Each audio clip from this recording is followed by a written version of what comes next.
Imbokro est un point stratégique, car c'est par là que passe le train construit par les colons pour transporter les richesses du pays vers le port d'Abidjan à destination de l'Europe.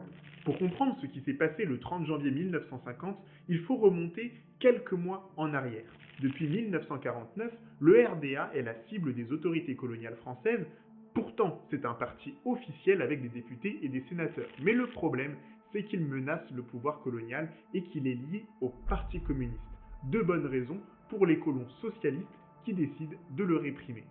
L'une des revendications du RDA, c'est l'égalité réelle entre les colons et les colonisés. Je vous donne un exemple sur le plan économique. À l'époque, l'administration coloniale avait fixé le prix du café à 55 francs le kilo. Mais dans la réalité, les colons blancs achetaient leur café 35 francs le kilo et les Africains n'avaient pas d'autre choix que de leur vendre à ce prix. Ce n'était plus acceptable. Pour fragiliser le modèle économique des colons, Félix Houphouët-Boigny, le président du Rassemblement démocratique africain, cherche une tactique non violente. Et c'est Anne-Marie Radji qui va lui donner l'idée parfaite.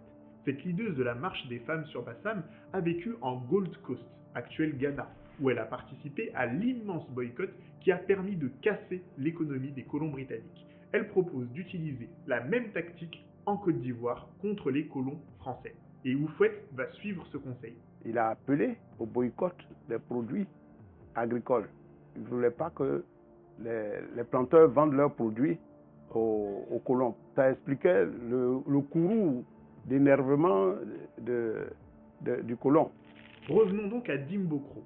Samba Koné Ambroise était le responsable du RDA dans la ville et le 29 janvier 1950, il sillonne la ville pour vérifier le bon déroulement du boycott.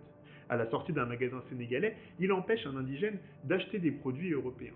Une dispute éclate entre les deux hommes et après quelques minutes, la